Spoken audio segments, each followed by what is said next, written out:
ये सारी चीजें जो है ना रोजाना मुसलमानों के खिलाफ रोजाना नफरत भरी बातें करना, ये उसी का नतीजा है। रोजाना इस तरह से अब औरंगजेब रहमतुल्लाह अलैह के खिलाफ बात चली तो मुसलमानों को उसमें टारगेट कर रहे हैं, उसमें जो है अभी नमाज के लिए है मस्जिद में घुस के मारेंगे मुसलमान, जो है पाकिस्तान जिंदाबाद बोलता है। ये सारी चीजें झूठ है, बिल्कुल झूठ। लेकिन इन सब चीजों को लेकर के आम इंसान आम हिंदू के दिलो दिमाग में जब बड़ी बड़ी कुर्सियों पर बैठे हो मंत्री मुसलमानों के खिलाफ इतना जहर उगलेंगे तो आम आदमी ये सोचेगा कि इनके खिलाफ मैं क्या करूं, मैं कैसे लाइनें बढ़ूं। उसी का नतीजा है, मैं समझता हूं ये नफरत का नतीजा है। जो लोग ये कर रहे हैं ना उन पर सख्त कार्रवाई होना चाहिए। मैं जानता हूं, मैं समझता हूं कार्रवाई वैसी नहीं होगी जैसी होना चाहिए। आदिल साहब, ईद से पहले ठीक पहले ये ब्लास्ट हुआ है, क्या आपको लगता है कि जो देश की गंगा जमनी तहजीब है उसको कहीं ना कहीं अफेक्ट करने की कोशिश की गई है और पर्पसली किया गया ईद से पहले? देखिए, गंगा जमुनी तहजीब को खत्म करने के लिए तो लगातार काम हो रहा है ना।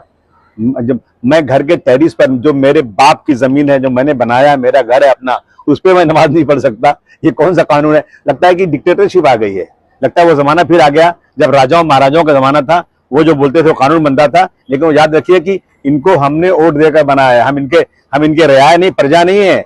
हम इनको चुन करके लाने वाले, हम मालिक इनके हैं। लेकिन ये लोग अपनी मनमानी जो कर रहे हैं ना, इन चीजों का नतीजा है ये जो हो रहा है। इमरजेंसी आ गई है सर देश में वापस, अनडिक्लेयर इमरजेंसी है, अनडिक्लेयर हिंदू राष्ट्र है। अमित शाह ये कहते हैं कि वक्फ बिल जो है इसी सत्र में आएगा, कुछ लोगों को इससे परेशानी है, तो हम क्या करें? नहीं, वक्फ बिल जो है मुसलमानों की प्रॉपर्टी है, हम उसका जबरदस्त तरीके से उसका विरोध करेंगे। और जो लोग मुसलमानों को वोट लेकर चुन कर आए हुए हैं वो लोग भी याद रखें कि अगर उन्होंने इस वक्त बिल पर सपोर्ट किया तो आइंदा उनको एक वोट भी नहीं मिलेगा। हम पूरे देश में हम लोग जाकर के उनके खिलाफ जो है एक अभियान चलाएंगे कि ये लोग भी मुसलमानों को वोट लेकर मुसलमानों से दुश्मनी कर रहे हैं। सलमान खान सर एक वॉच उन्होंने पहनी है जो भगवान राम के मंदिर के साथ साथ उनकी तस्वीरों के साथ वो स्पेशल एडिशन वॉच है, उसको लेकर मौलाना बरेलवी जो है उन्होंने कहा है कि ये शरीयत के खिलाफ है, शरीयत फॉलो करना चाहिए सलमान को, इस तरीके की घड़ी पहनना शोभा नहीं देता है कि एक इस्लामिक आदमी को। क्या कहें? मैं समझता हूँ इस पर बोलना बंद कर देना चाहिए अब, क्योंकि अब जो है जिसकी जो मर्जी हो कर ले।